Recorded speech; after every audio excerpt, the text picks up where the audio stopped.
It began on a gray morning when the tape appeared. No sender, no note. Just a worn cardboard sleeve marked Lang 4B. The newsroom hummed with static as the reel turned, the image flickering between snow and shadow. A figure moved in the grain, too human to be a beast, too still to be a man. The reporter, Claire Holbrook, leaned in closer. She had spent years debunking myths, not living them. But something about this footage felt alive. The forest whispered through the speakers. Wind, yes, but threaded with a low, trembling hum. Then came the voice, faint, trembling. If anyone finds this, don't follow the sound. The screen cut to black. Claire's reflection stared back at her in the glass. Wide-eyed, breath caught. What kind of ranger records his own disappearance? And why did the Park Service keep this tape buried for 40 years? Claire didn't sleep that night. The image haunted her. That faint movement between the trees, the echo of a man's warning swallowed by static. By morning, she had traced the serial number etched on the VHS case to an archival log at the National Park Service office in Tacoma. But the file was missing. The clerk, polite but uneasy, told her those boxes were sealed. For security reasons, she left the building with her pulse hammering. Outside, the drizzle painted the world in gray. Every story she'd written before, frauds, hoaxes, half-truths, suddenly felt small, because this wasn't a legend. Someone wanted this buried, and if Eddie Lang's tape was real, then the forest didn't just take him. It recorded him. The archivist never gave a name. Only a note slipped through the service window. Talk to Griggs. It was written in trembling cursive. Claire found Samuel Griggs in a diner off Highway 12, coffee steaming between his shaking hands. His voice carried years of silence. Lang's tape wasn't supposed to exist, he said. They cataloged the disappearance, not the footage. Outside, thunder rolled like distant footsteps. Griggs looked away as if the windows watched him. They called it a wildlife incident, he whispered. But I've heard that sound myself. You don't forget it. Claire pressed record. For the first time, the story began to speak back. That night, Griggs gave her an envelope, yellowed, brittle, containing 3 Polaroids and a typed memo marked Project Northlight. The photo showed Ranger Lang beside a logging road, face half-turned. Something large and indistinct in the background. It wasn't supposed to be there, Griggs muttered. The memo listed coordinates, dates, and a phrase that made Claire's skin crawl. Containment through classification. She realized the forest wasn't just wild land. It was monitored ground. Lang must have found something beyond the Park Service's explanations. Something the forest itself refused to let leave. By dawn, Claire drove north toward Rainier Ridge. The road narrowed, swallowed by fog. Her headlights painted ghosts in the mist. She stopped at a closed gate, marked restricted access, federal land. Beyond the fence, pine trees leaned like sentinels. She replayed Lang's voice in her head. Don't follow the sound. But the air was so still, so heavy, that she swore she heard it. A low, pulsing hum somewhere in the trees. She stepped out, recorder in hand. The tape hissed softly as it began to roll. No wind, no birds, only that hum. It seemed to rise from the earth itself. She whispered, Eddie Lang, what did you find out here? The forest answered with silence. The year was 1983, and the forest was still untamed, a cathedral of cedar and fog. Ranger Edward Eddie Lang's logbook recorded nothing unusual that morning. Clear skies, steady temperature, no animal sightings. But on the tape, his voice trembled. There's something moving along the ridgeline, he said softly. It's watching me. The camera shook as he panned across the tree line. No movement. Only stillness too deliberate. His breathing quickened. It's not an elk, he muttered. And it's not alone. The film caught the glint of eyes in the dark, then a sudden crack, like bones snapping under weight. The screen jittered. Lang whispered one last note before the footage cut. "If anyone finds this, tell them it mimics sound." Lang's last transmission came at 7:42 p.m. The dispatcher logged a garbled phrase. "It's repeating me. Search crews found only his radio." Still hissing, lying beside a boot print twice the size of a man's. Weeks later, his cabin was cleared out. His journals missing, his personal tapes sealed under Northlight Archive 12. But one ranger remembered him differently. "Eddie wasn't the kind who scared easy," said Marcus Red, a young recruit at the time. "He told me the forest could speak if you knew how to listen." Red returned to that same ridge decades later. What he heard made him pray for silence. In a taped interview, Red's voice trembles. Lang said it didn't move like an animal, he recalls. Said it was listening, learning. He pauses, eyes fixed on the microphone. After he vanished, the woods went quiet. No birds, no crickets. Just that hum. Claire listens to the old tape in her car, headlights slicing through the rain. Each word feels heavier than the last. What could mimic a man's voice? What could learn it? The pattern was forming. Not random, not myth. Every disappearance traced back to the same hollow. The same stretch of forest Lang once patrolled. Claire followed Red to the edge of Rainier's North Ridge, the site of Lang's last coordinates. The air was unnaturally still. The ground soft beneath moss and fallen pine needles. Red carried a bundle of sage, muttering words in his ancestral tongue. "We don't hunt it," he said quietly. "We listen." He knelt beside an old tree stump marked with deep claw scars. Claire placed her recorder beside it. Static filled the silence. For a moment it seemed meaningless, until a faint voice emerged from the noise. A man's voice. Her name. The air dropped cold. Red whispered. "It remembers." That night, back at her motel, Claire couldn't sleep.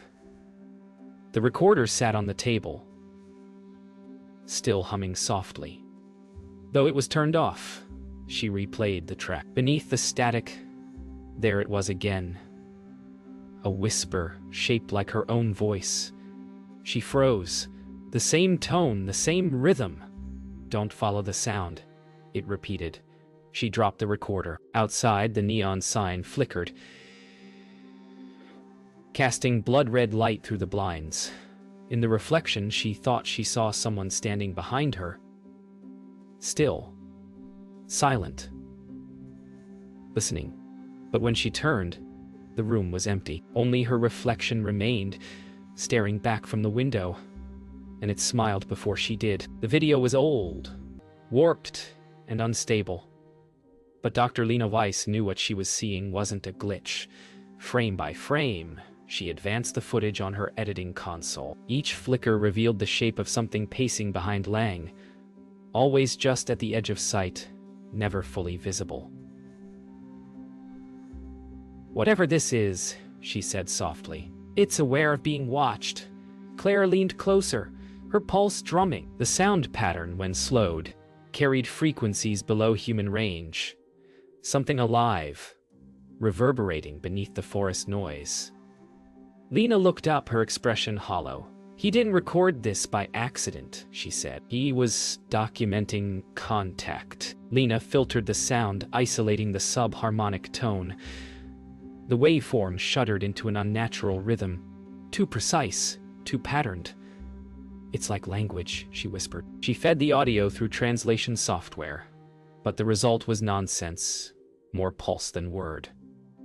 Yet, the cadence, it matched Eddie Lang's last radio transmission almost perfectly.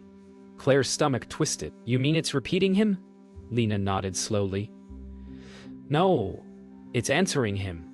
On screen." Lang's flashlight beam swung wildly, illuminating a shape that bent light around itself. A silhouette devouring shadow. Claire stepped back. The monitors flickered, and for one heartbeat, her own reflection wasn't her own. The next frame froze on something impossible. Lang's face reflected in the camera lens, but he wasn't holding it. The angle suggested another presence filming him. "That's not self-recorded footage," Lena murmured. Someone, or something, was behind the lens. Claire felt a chill crawl across her skin. Lang's final journal entries spoke of hearing his own voice from the tree line, calling him deeper in. It knew what he feared, Claire said quietly. And it used it. Lena zoomed in until the pixels broke apart, yet between them, faintly, was an eye. Human. Watching back, Claire stepped outside the lab for air, the city lights drowning beneath low clouds. She replayed Lang's whisper on her phone, the same trembling plea. Don't follow the sound. But now she could hear something new behind it. Faint breathing, as if another voice overlapped his. Lena appeared beside her, pale and shaken. "Claire," she said, "there's metadata on the tape that shouldn't exist. It was re-recorded in 1997, 14 years after Lang disappeared. The realization hit like cold water. Someone had copied the tape. Someone wanted it preserved. And maybe someone wanted it found." They replayed the final seconds. Static swallowed Lang's voice. Then, briefly, another figure appeared, distant and unmoving, at the tree line. Lena enhanced the contrast. It wasn't human. The limbs were wrong, elongated, bending backward at impossible angles. But what froze them wasn't the creature. It was what hung from its hand. A camera. The same model Lang carried. The image jittered, colors bleeding into black. The machine noise became words, faint but clear. "It's your turn now." The tape ended. In the reflection of the screen, Claire and Lena stood motionless, their faces pale. For the first time, the forest stared back. The request for records came back denied. "No such project exists," the official letter read. But the watermark at the bottom, faint, almost erased, bore the emblem of the Department of the Interior, dated 1997. Claire's chest tightened. That was the same year the tape had been re-recorded. She stared at the emblem until the ink seemed to move, like something breathing beneath paper. "Project Northlight," she whispered. "You never stopped it." She drove to the Federal Records Depot outside Olympia, a building of concrete silence. Inside, the clerk handed her a clipboard and refused to meet her eyes. "You're not the first to ask," he said, "but they don't all come back." The file was mislabeled under environmental containment protocols. Inside were aerial photographs, handwritten notes, and a redacted map. Dozens of circular no-entry zones across the Pacific Northwest. At the center of each, a missing ranger. Claire traced Lang's coordinates with trembling fingers. They matched one of the oldest restricted areas. Margins of the document read, "Maintain silence. Mimicry incidents escalating." The page smelled faintly of damp earth. Claire looked up. The clerk was gone. The air felt too still. Somewhere deep in the stacks, a light flickered twice, then went out. She gathered the files and walked quickly, her footsteps echoing like whispers. Hours later, Claire met with Samuel Griggs in a parking garage beneath an abandoned government complex. He looked older, smaller than before. "You found the Northlight files," he rasped. "Then it's already too late." He handed her a black envelope. Inside, a faded ID badge with Lang's name. "They kept his badge because they never found his body," he said. "But the tracking chip..." It kept pinging until 97. Claire froze. "The same year," she whispered. Griggs nodded. "That's when they sealed the forest. That's when they started lying for good." Back in her motel room, Claire spread the documents across the bed. Each page carried pieces of a map forming something far larger. A web of containment stretching across the national parks. Margins marked acoustic anomalies, echo reports, and voice manifestations. Her phone buzzed. An unlisted number. Static, then a whisper. "You're hearing us now." She dropped the phone. The television turned on by itself. Screen white with noise. Slowly, faint images appeared. Lang's face, his lips moving. He was saying her name. Claire's reflection blinked half a second out of sync. Claire uploaded copies of the Northlight files to an encrypted server, but the transfer froze at 83%. Then her laptop camera light flicked on, though she hadn't enabled it. The screen went black, replaced by a single sentence typed on its own. "Stop recording." She shut the lid, heart pounding. Outside, a Park Service SUV idled under the streetlight.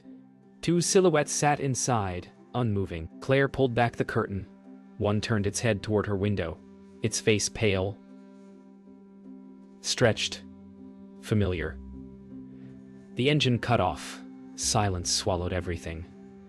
The hum began again. This time, it was inside the room. The next morning, Claire drove north toward the Quileute Reservation, the roads winding through fog-draped valleys.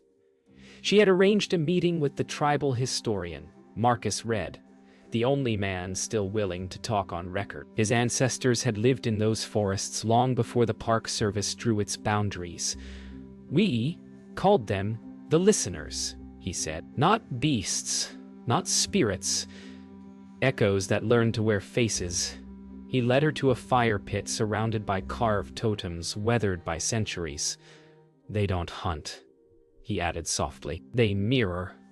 Claire recorded every word, but her hands trembled as wind passed through the trees, carrying something that sounded like laughter or mimicry. Red led Claire to an old hunter named Owen Hale, who had once worked the Rainier trails in the late 80s. His cabin smelled of cedar and gun oil. "You think you're chasing elk until it calls your name," he muttered, staring through her.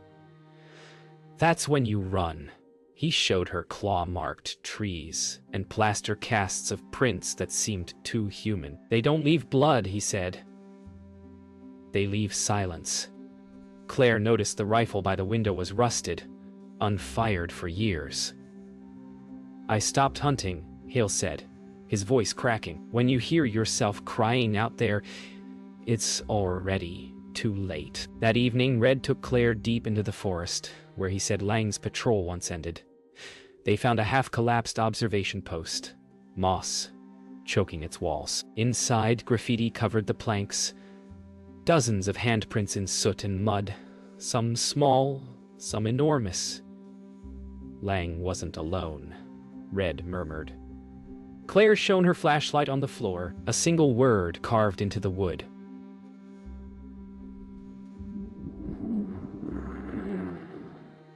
"Listen." The moment she spoke it aloud, the forest fell completely silent. No wind, no birds. Then from the dark came a voice, calm and deliberate.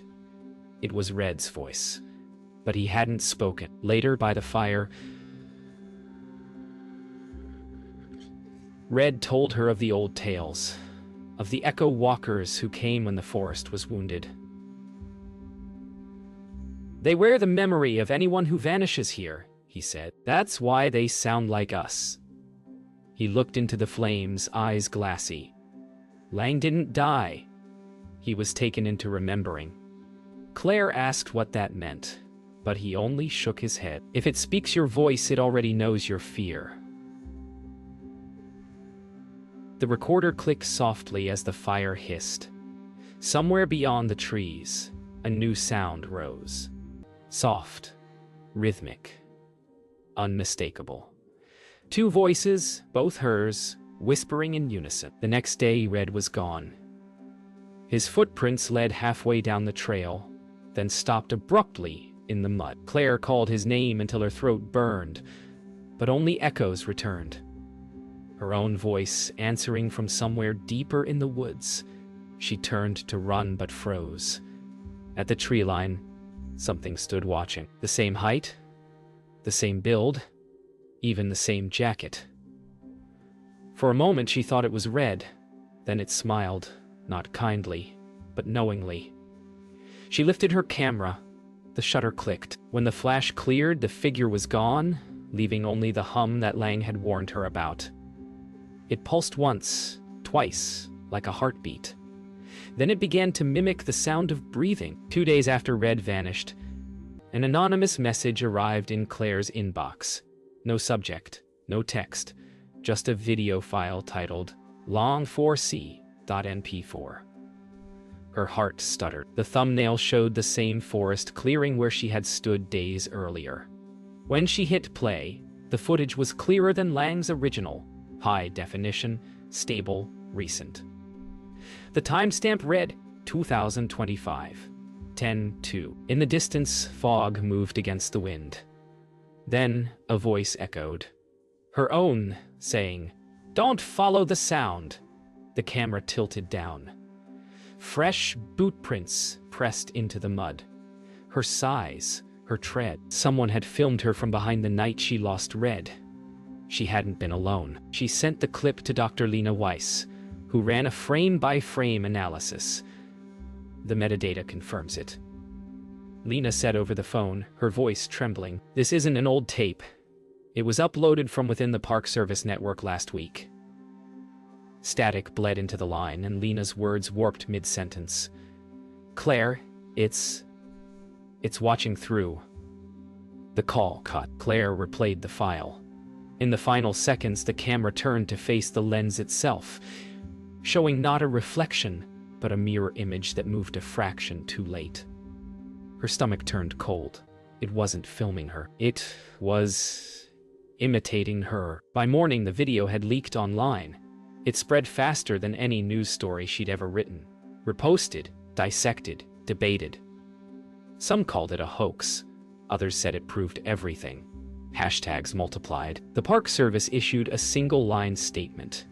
The footage is fabricated.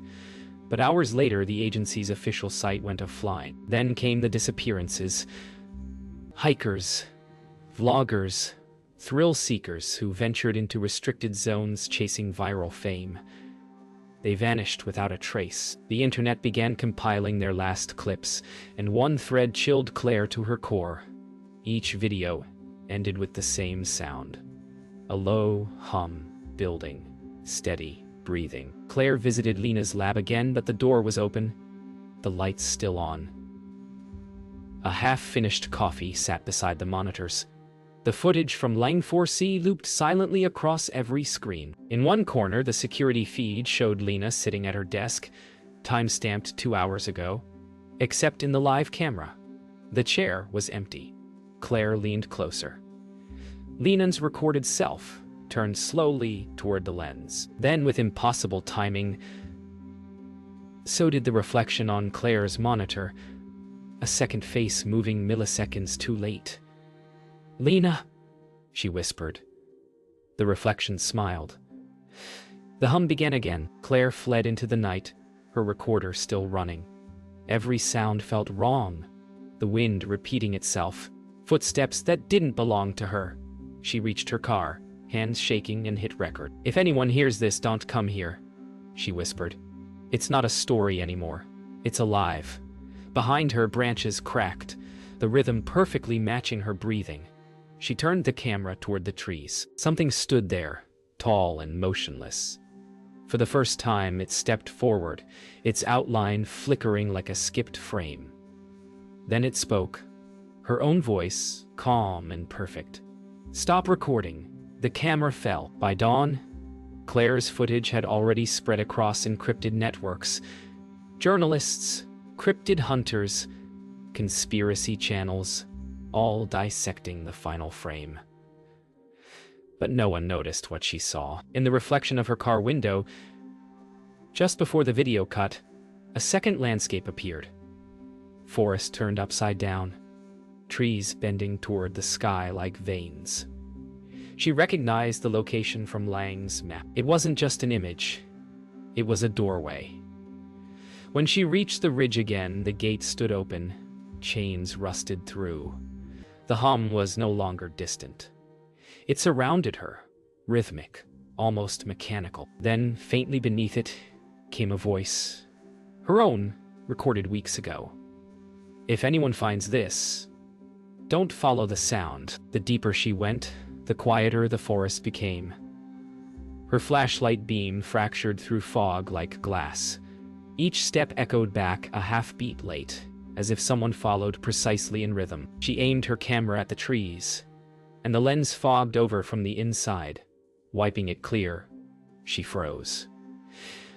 There were shapes hanging from the branches, cameras, dozens of them, corroded and blinking faint red lights, all Park Service issue, all pointed inward. At the center stood a rusted sign half buried in moss. Project Northlight, do not observe. Claire whispered. They weren't watching the forest. They were watching what watched them. Her recorder began to pick up voices, overlapping, layered, some male, some female. Among them, she heard Lena, Red, even Lang. They weren't speaking words anymore, just breath shaped into meaning. Then came a metallic screech, the cameras turning toward her one by one. Claire stumbled backward, light flaring, eyes stinging. The hum shifted pitch, syncing with her heartbeat. The ground pulsed underfoot like something living. And in the corner of her vision, she saw it, tall, thin, jointed wrong, head tilting in imitation of her own. The forest exhaled, and every camera lens blinked open like eyes. She ran until the trail vanished. The hum followed, constant, patient. When she turned on her camera again, the lens caught something she hadn't noticed. Strange lights pulsing in the soil, patterns of circuitry carved into the earth like veins of iron. She knelt, breath shaking, as the pattern glowed brighter, forming a shape, an eye, identical to the one in Lang's tape. Then, a voice spoke through her recorder. Observation complete. She looked up. Every tree around her now had a human face, twisted, stretched, whispering. Lang's, Lena's, Red's, even her own. Project Northlight, the voices murmured, was never meant to contain us. The final recovered frame from Claire's camera showed her standing at the center of the ridge, still and silent, eyes wide as static filled the audio. For 13 seconds, she did not move. Then her mouth opened, and a low hum filled the tape, perfectly even, perfectly measured. When investigators later analyzed the frequency, it matched the same subharmonic tone found in Lang's 1983 recording. Her laptop auto-uploaded the file before she vanished. The last image froze on her reflection, or what wore her face, staring directly into the camera, smiling faintly as the screen dissolved to white. What kind of story survives when the storyteller becomes the echo?